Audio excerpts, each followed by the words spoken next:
Hi friends, welcome back to my channel Ramalakshmi tailors అండి. ఇప్పుడు వచ్చేసరికి ముందుగా నేను ఒక కట్ వర్క్ బ్లౌజ్ అయితే కటింగ్ చేయబోతున్నాను. అంటే మామూలుగా ముందు మీకు బ్లౌజ్ కటింగ్ మనం ఎలా అయితే మనం యాస్టీజ్గా అలాగే కట్ చేసుకోవాలి.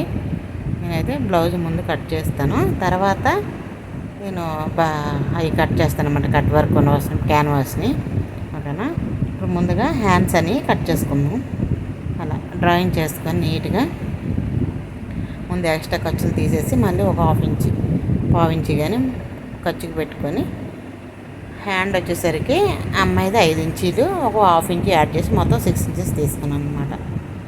పొడుగు వచ్చేసరికి హ్యాండ్ పొడుగు ఇది ఎల్వో హ్యాండ్ అనమాట. అందుకని చెప్పి నేను నార్మల్ హ్యాండ్కి తనకు తెలుసు కదా, నాకు కొత్త కస్టమర్ ఏం కాదు, పాత కస్టమర్ అని అలా అలా తీసుకొని 8తో వచ్చింది కాబట్టి 3 ఇంచుల కాడికి డౌన్ చేసుకొని కరెక్ట్గా అలా 8 ఇంచుకి ఒక మార్కింగ్ చేసుకున్నాను. అలా స్ట్రైట్ లైన్ అన్నది ఒకటేసి 8తో 3తో వస్తుంది కదా. 8తో అయితే 3, 7తో అయితే 2, అలా పాతొక 3, 6:30 అట్లా వచ్చిందంటే మనం 2:30 పాత అలా తీసుకోవాలన్నమాట. ఓకేనా. మనకి 9తో వస్తేనే మాత్రమే మనం 3:30 తీసుకోవాలి. ఓకేనా. అలా అక్కడ 1.5 ఇంచులు 2 ఇంచులు పాదొక 2 ఇంచులకు పెట్టుకొని ఒక మార్కింగ్ చేసేసాను. హ్యాండ్ లూజ్ వచ్చేసరికి 6.5 ఇంచీలు మార్కింగ్ చేసుకుని అది లైనింగ్ క్లాత్ జాడిచ్చాను కాబట్టి అసలు క్లాత్ సరిపోలేదండి. మొత్తం అసలు ఇదైపోయిందనమాట, దగ్గరగా అయిపోయి క్లాత్ అనేది సరిపోలేదు అసలు. మీటర్ క్లాత్ అస్సలు చిన్న సైజు బ్లౌజ్ అయినా సరే మరి 8తో వచ్చిందంటే మరీ అంత పెద్ద సైజు కూడా కాదండి, మీడియం సైజే కదా, అయినా సరే బ్లౌజు సరిపోలేదు నాకు చాలా వరకు. అట్లా నీకు చంక ఆమ్ రౌండ్ కూడా దానికి డ్రాయింగ్ చేసి పెట్టాను. అయితే నేను స్టిచ్చింగ్లో చూపిస్తాను, కటింగ్లో నేను ఎప్పుడు కూడా కట్ చేయను అనమాట. ఇప్పుడు కొంచెం ఎక్స్ట్రా జాయింట్లు పడతాయి కదా, దానికోసం అని చెప్పేసి కొంచెం పీస్ అనేది కట్ చేసేస్తున్నాను అనమాట. అలా ఆ ఎక్స్ట్రా పీస్ అనేది మనకి కట్ చేసి పక్కన పెట్టుకుంటున్నాను. అలా అలా కట్ చేసుకొని ఇప్పుడు నేను ఫ్రంట్ పార్ట్ బ్యాక్ పార్ట్ కోసం డ్రాయింగ్ చేస్తున్నాను. చూడండి, నేను ఐరన్ చేసినా కానీ ఐరన్ అంతా మళ్ళీ పోయిందనమాట. అంటే నేను ఏం చేశానంటే ముందు తడిపి 1 రోజు 2 రోజులు వదిలేసాను ఐరన్ చేసి. అదేమైందంటే ఐరన్ అంతా పోయిందనమాట. ఓకేనా. వీడియోని అయితే ఎక్కడ స్కిప్ చేయొద్దు, మంచి మోటివేషన్ వీడియో. మీరు ఖచ్చితంగా ఇలా మీరు నేను చెప్పిన మెథడ్లో కట్ చేసుకుంటే మీరు సింపుల్గా బ్లౌజెస్ అన్నీ స్టిచ్చింగ్ చేసుకోవచ్చు, కటింగ్ చేసుకోవచ్చు. ఓకేనా. ముందుగా ఎడ్జ్లన్నీ సమానంగా ఉండటానికి ముందుగా డ్రాయింగ్ చేసి తర్వాత ఒక పావు ఇంచుకి ఎక్కువ అలాగే హాఫ్ ఇంచు తక్కువ ఖర్చు పెట్టుకొని మనం ఒక డ్రాయింగ్ చేసుకోవాలి. అక్కడ నుంచి షోల్డర్ 2 ఫోల్డింగ్ చేసి బ్యాక్ టక్స్ ఉంటుంది కదా, ఆ టక్స్ నుంచి అలా పొడుగ్గా తీసుకొని మెజర్మెంట్ అనేది తీసుకొని దానికి ఒక హాఫ్ ఇంచు మనకి ఎక్కడైతే స్టిచ్చింగ్ ఉందో అక్కడ ముందు ఒక మార్కింగ్ చేసి తర్వాత ఒక హాఫ్ ఇంచు పైకి మార్కింగ్ చేసుకోవాలి. అట్లా చూసారా, అలా నీట్గా. ఇప్పుడు మనకి చెస్ట్ లూజ్ అనమాట. అంటే 8:30 దగ్గరకు వచ్చింది కదా, 8:15. అలాగే 9 ఇంచులు చెస్ట్ లూజ్ తీసుకొని 2.5 ఇంచులు ఖర్చులు పెట్టుకున్నాను అనమాట. ఓకేనా. అలా నేను తిరిగి మళ్ళీ డ్రాయింగ్ చేసుకుంటున్నాను మొత్తం. అలా చూడండి, చాలా బాగుంటుంది, సింపుల్ మెథడ్ అనమాట. ఈజీగా 2.5 నెక్ విడ్త్ అనేది పెట్టుకున్నాను. 2.5 నెక్ విడ్త్ పెట్టుకొని షోల్డర్ పాయింట్ దగ్గర పావుతొక్క 3 ఇంచులు అయితే పెట్టుకున్నాను అనమాట. షోల్డర్ పాయింట్ వచ్చి అలాగే బ్యాక్ నెక్ డౌన్ ఎంత ఉందో చూసుకోండి. ఇక్కడికి వచ్చేసరికి దగ్గరగా 3.5 పావుతొక్క 4 ఇంచులు ఉంది.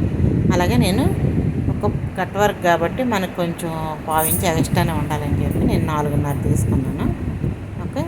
కింద వచ్చేసరికి పావుతొక్క 3 ఇంచులు తీసుకున్నాను, పైన 2.5 తీసుకున్నాను. మామూలుగా అయితే ఎవరైనా సరే 2.5 తీసుకుంటారు, కానీ తను ఏంటంటే కొంచెం డీప్ ఇష్టపడుతుంది అనమాట. అందుకోసం అని చెప్పి ఒక పావు ఇంచు అనేది ఎక్స్ట్రా పెట్టాను. అలాగే చంక ఆమ్ రౌండ్ వచ్చేసరికి నాకు మొత్తం షోల్డర్ వచ్చి 5.5 వచ్చింది. అలాగే చంక ఆమ్ రౌండ్ కాడ కూడా 5.5 తీసుకున్నాను నేను. అంటే నాకు 5.5కి కరెక్ట్గా సెట్ అయిపోయింది అనమాట. అందుకని చెప్పి నేను 5.5 తీసుకున్నాను. ఇప్పుడు కరువు స్కేల్తో మధ్యలో 1.5 పెట్టి మార్కింగ్ చేసి కరువు స్కేల్తో నీట్గా కరువు గీసేసాను. కానీ డ్రాయింగ్ చేసేసాను. ఇది చూడండి, అక్కడి నుంచి అక్కడికి ఒక మార్కింగ్ డ్రాయింగ్ చేసుకొని అటు హాఫ్ ఇంచు ఇటు హాఫ్ ఇంచు ఉండేటట్టు చూసుకొని 4 ఇంచుల దగ్గర మార్కింగ్ చేసుకొని బ్యాక్ డాట్ కోసం డ్రాయింగ్ చేసేసాను. నేను కొంచెం స్పీడ్ పెట్టాను కాబట్టి వాయిస్ ఓవర్ మీకు ఒక సెట్ అవ్వకపోయినా అయినా మీరైతే నేను చెప్పిన మ్యాటర్ అయితే అర్థం చేసుకున్నాను. ఓకేనా. ఇప్పుడు అక్కడి నుంచి అక్కడికి పాయింట్స్ అన్ని కొలుచుకుంటున్నాను. కరెక్ట్గా సరిపోయింది అనమాట. ఓకేనా. అలా ఇప్పుడు వచ్చి కట్ చేసేస్తున్నాను. నాకు అక్కడ చంక ఆమ్ రౌండ్ అనేది కరెక్ట్గా సెట్ అయితే మనకు బ్లౌజ్ అనేది ఫిట్టింగ్ కానీ ఫినిషింగ్ కానీ సూపర్ అంటే సూపర్ ఉంటుంది అనమాట. ఓకేనా. అలా ఆ ఎక్స్ట్రా ఖర్చు అనేది నీట్గా తీసేసాను అనమాట. ఇప్పుడు అక్కడి నుంచి అలా చూడండి, అలా ఒక పావు ఇంచు కానీ ఒక హాఫ్ ఇంచు కానీ డౌన్ చేశాను అనమాట. ఎందుకంటే అలా ఫిట్టింగ్ బాగుంటుందని. ఓకేనా. ఇప్పుడు ఫ్రంట్ పార్ట్ ఎలా కట్ చేసుకోవాలో చూడండి. ఈ ఫ్రంట్ పార్ట్ కోసం నీట్గా అట్లా ఫోల్డ్ చేసుకొని చక్కగా చూడండి, అట్లా కొంచెం ఒక 2 ఇంచెస్ వరకు ఫోల్డ్ చేయాలన్నమాట. అలా ఫోల్డ్ చేసి నీట్గా క్రాస్గా ఆ పీస్ని అనేది వేసుకోవాలి. ఓకేనా. అలా అలా వేసేసి చుట్టూ డ్రాయింగ్ చేసేసేయండి నీట్గా. అలా అలా నీట్గా డ్రాయింగ్ చేసుకొని చూడండి అలా. ఓకేనా. అలా నీట్గా డ్రాయింగ్ చేసేసేయండి. మార్కింగ్ చేసేసి నీట్గా అక్కడ లోపలికి వచ్చేసరికి ఒక పావు ఇంచి కంటే కొంచెం లోపలికి డ్రాయింగ్ చేసుకోండి అంతే. అంతకంటే ఎక్కువైతే ఏం అవసరం లేదు. అలాగే నెక్ డౌన్ ఎంత ఉందో, ఫ్రంట్ నెక్ డౌన్ ఎంత ఉందన్నది ఒకసారి చెక్ చేసుకుందాం. ఎందుకంటే మనకి ఈజీగా అర్థం కావాలనుకుంటే ఇవ్వండి ఇట్లా ఈ రెండు కూడా కరెక్ట్గా అలా మధ్యలో కరెక్ట్గా వేసుకొని కాజాల పట్టి మీద ఉక్సులు పట్టి పెట్టేసి ఒక స్కేల్ పెట్టి మనం టేప్తో చూసుకుంటే మనకు మెజర్మెంట్ అది తెలిసిపోతుంది. నాకు 6 ఇంచీలు వచ్చిందనమాట. అంతే 6 ఇంచీలు వచ్చింది. ఓకేనా. ఈ బ్లౌజ్ వీడియో తీసి చాలా రోజులు అయిందండి. నాకు సగం అసలు నేను ఎప్పటి నుంచో పెడదాం అనుకుంటూ కూడా నాకు ఇది ఆపవలసి వచ్చిందనమాట. అంటే స్టిచ్చింగ్ కట్ వర్క్ కదా, కొంచెం టైం పట్టిద్దని అర్జెంట్ ఉన్నవి ముందు కుట్టాను అనమాట. ఇది పక్కన పెట్టేసి. ఓకేనా. అలా మార్కింగ్ చేసుకొని చక్కగా డ్రాయింగ్ చేసేసాను రౌండ్ షేప్లో. ఓకేనా. అక్కడ కట్ చేయకూడదు అనమాట. అందుకని నేను ఒక మార్కింగ్ అనేది పెట్టుకొని ఉంచాను. అంటే ఇది రైట్ అని అలా ఉండాలని. ఓకేనా. అలా 2 షోల్డర్ని 2 భాగాలుగా చేసి మనం ఫ్రంట్ డాట్ ఉంటుంది కదా, మెయిన్ డాట్, ఆ మెయిన్ డాట్ కాడ నుంచి ఇలా ఫోల్డ్ చేసి మడతేసి దాన్ని ఎంత పొడుగు ఉందని ఒకసారి చెక్ చేసుకో. నాకు వచ్చేసరికి దగ్గరగా మొత్తం ఖర్చులతో 13.5 ఇంచీలు వచ్చింది. ఓకేనా. పైనుంచి కిందకి 4వ ఉక్స్ దగ్గర ఒక మార్కింగ్ చేస్తాను. ఓకేనా. అక్కడ నుంచి 2.5, మళ్ళీ అక్కడ నుంచి 2.5, మళ్ళీ 1.5 కాడికి ఒకటి మార్కింగ్ చేసి పైన 2.5 మార్కింగ్ చేసేసి నీట్గా డ్రాయింగ్ చేసేసాను అనమాట. ఇప్పుడు సమానంగా దాంట్లో కలిపేసాను. అట్లా కలిపేసి నీట్గా ఇప్పుడు కట్ చేసుకుంటున్నాను. ఫినిషింగ్ అయితే ఆసం అండి. చాలా బాగా వచ్చింది బ్లౌజ్ అనేది. సూపర్ అంటే సూపర్ వచ్చింది. నేను ఇప్పుడు స్టిచ్చింగ్ వీడియో పెడుతున్నాను. అలాగే మీకు కటింగ్ వీడియో కూడా నేను పెడతాను అమ్మటే. ఇదిగోండి చూడండి. ఇప్పుడు మనం ఎలా అయితే మార్కింగ్ చేస్తామో మొత్తం అలానే కట్ చేసుకోవాలి.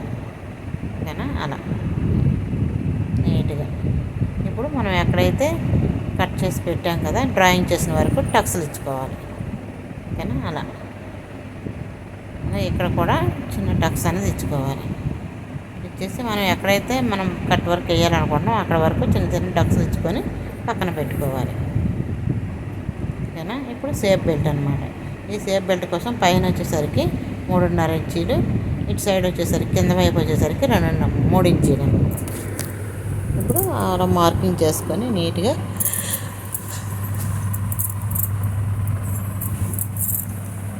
కట్ చేసుకోండి. అలా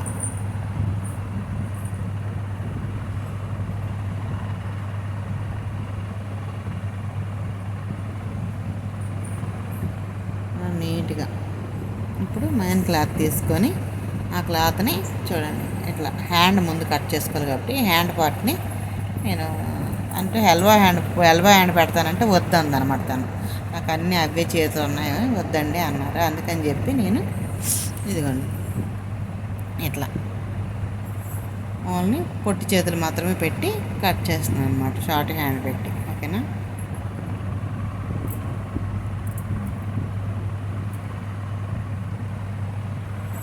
ఇప్పుడు కట్ చేస్తున్నాను. హ్యాండ్ కటింగ్ అయిపోయిన తర్వాత ఇప్పుడు బ్యాక్ పార్ట్. ఈ బ్యాక్ పార్ట్ కోసం ఏంటంటే ఇలా బ్యాక్ పార్ట్ని నీట్గా ఇలా ఫోల్డ్ చేసుకొని అలా పెట్టేసి నేను అంచుని ఏంటంటే బ్యాక్ పార్ట్కి వచ్చేటట్టు పెడదామని చెప్పి అట్లా పెట్టాను అనమాట. ఓకేనా, అలా నీట్గా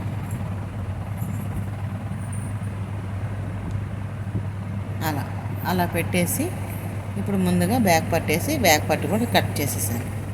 ఇప్పుడు ఫ్రంట్ పార్ట్, ఈ ఫ్రంట్ పార్ట్ని బ్లౌజ్ పీస్ అయితే చాలా పెద్దది వచ్చిందండి. అసలు చాలా బాగుంది. మెయిన్ క్లాత్ మాత్రం చాలా బాగుంది. అది ఈ శారీస్ కూడా నేను అమ్మినానండి. తను నా దగ్గర తీసుకుంది, నా దగ్గర స్టిచ్చింగ్ చేయించుకుంది. చాలా బాగుంది చీర మాత్రం. టిష్యూ గోల్డ్ పట్టు అంటారు కదా, అట్లా వచ్చిందనమాట. బాగుంది, పట్టు చీర అనమాట, చాలా బాగుంది. ఇది నా దగ్గర తీసుకున్న శారీ అనండి, చాలా బాగుంది. ఓకేనా, అలా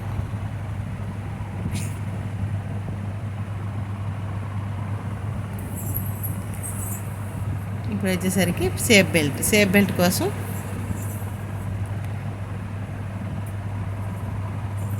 ఇలా నీట్గా ఫోల్డ్ చేసుకోవాలి.